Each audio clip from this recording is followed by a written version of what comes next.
Hey, welcome back. So I'm actually done the girls' big girl room and I cannot wait to show you. I'm really, really excited about it. They weren't pleased at first.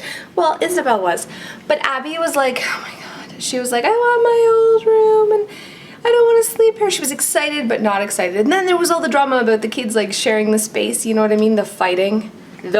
I was an only child.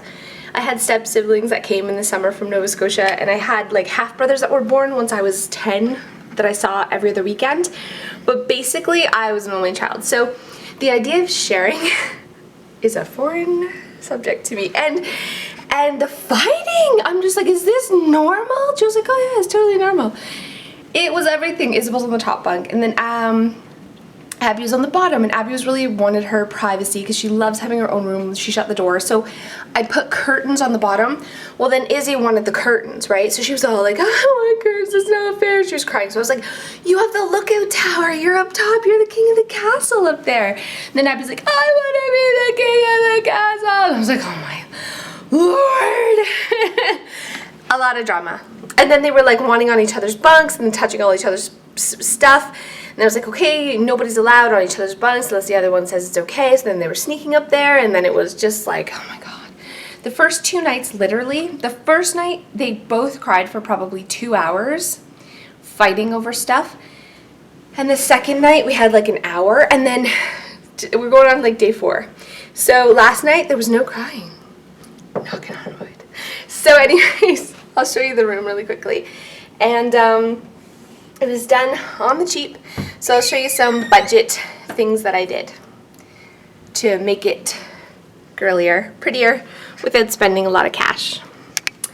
So first we have the bunk beds, which, oh my gosh, they were drama. We actually ordered them from the Brick. They looked a lot like this, but they kept being back ordered.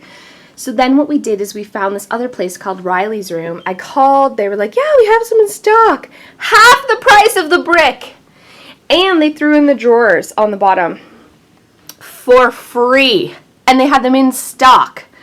So these were budget bottom basement bunk beds. And just to dress them up a little bit, what I did is I just took a piece of this. It's a really thin board. It was $2 for a whole sheet of it. Joe cut it to size, and I just put words on it. I made a sign and attached it with Velcro. Industrial strength Velcro. Where have you been all my life, industrial strength Velcro? That way, if we need to, if they ever want to put these in the boys' rooms or sell them, we could just peel off the Velcro and it doesn't damage. I got these for $2 each. They were just, I just ordered them off of Etsy. I'm a big Etsy fan. That's actually where I got this too. It's etsy.com. You could find lots of homemade things really cheap. These were under $2 each. And then again, just Velcroed them on. So how fun is that? It's just a way of dressing up the bed. Then what we did to add curtains, which is my kids' favorite part, by the way. And if you have bunk beds, I really recommend curtains. What we did is just installed a cheap $5 curtain rod underneath, under the underside here, right there, and screwed it on. This is her favorite part. She can have a fort. And I just used the shears we already had. And I cut them. Just like, cut them with scissors. Didn't even hem them. Anyways, I use shears so it's not like hot still in there. Like, and it's still, whatever. Easy breezy. Got a little spot for books. I actually put baskets on their beds for their favorite stuffies and favorite secret treasures. And then we installed a shelf for each girl. This is what's off limits to each other's sisters. Their shelves and their baskets are off limits. So they have a little bit of privacy. Baskets and shelves are off limits. Okay, this again was from Etsy. It's just curtains hung in there just to make it, and this is Izzy's nightlight, these LED lights at night. Anyways, just makes it a little more prettier. We got the stairs because I'm just nervous with her climbing a ladder to go up and down. It's a fairy princess room because Izzy wanted fairies and Abby wanted princesses. It was drama. So you tell I'm out of breath. Oh my god, I'm so pregnant. Anyways, you've probably seen before how we made this dresser just to custom it. I love this, love this, love this idea. This is peel and stick border. I paid $5 for the whole pack. And whenever you want to change it, you just peel it back off the dresser. It doesn't wreck the dresser. I just took the handles off, peeled the back, stuck it on, put the handles back on, and you can customize your dresser to be whatever your theme of your room is. And then with leftovers, I just stuck it on this old paper lamp, so it had a matching lamp. So that was pretty cool. Reuse their hanger thing for their stuffed animals. I love these hanger things. This came from Walmart. They have them at IKEA. They have them everywhere. Great way of getting stuffed animals up and off the floor. And then we have, it's a fairy princess room, so their fairy princess picture. And their bookshelf was just chock full. I had to fit a lot of stuff in this room, I'm telling you. So each kid got a side with their secret treasure spots in here. My dad made this awesome shelf where they can put whatever they want in each other's secret hiding spots, and the other ones are allowed in there. Yeah, so here's their art wall.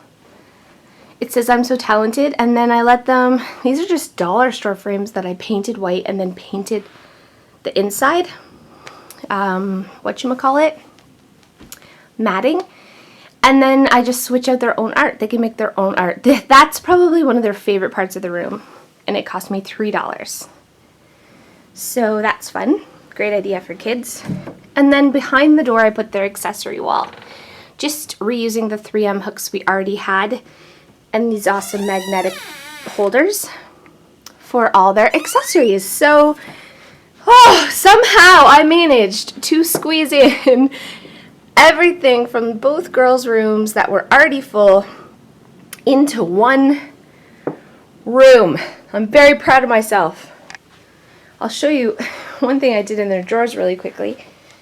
Is I got these dollar store things, and Izzy's got aqua and Abby has pink. So inside their drawers, just to divide, you know, their socks and their underwear and all the things that I want to put in one drawer but divide.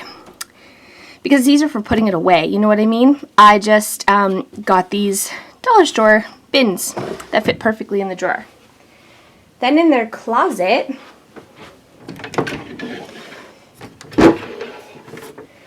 we just hung 2 shelves. Izzy's on this side, Abby's on this side.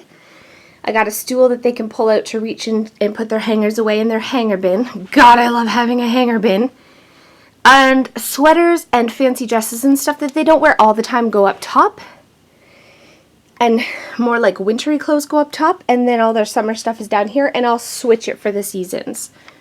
I'll switch it so the higher stuff they can't reach. I was going to give one kid a row and one kid a row, but that doesn't really work because both my girls are short. So this is working the best. Plus they're almost practically the same size so they can share clothing. I love having bins for things that they don't wear all the time, like a bin for bathing suits. I have a bin for ballet. I have a bin for soccer. I have a bin, of course, for the hangers, which makes putting away clothes so much easier. Anyway, so that's their closet. Everything in a place and a place for everything. I'm really, really excited how the room turned out. It's a little crowded, but it's a small room. I had to fit 2 girls with a lot of girl stuff in here and do it on a budget. So that's my room. Not really a lot of tips, but hope you were inspired. We'll see you next time.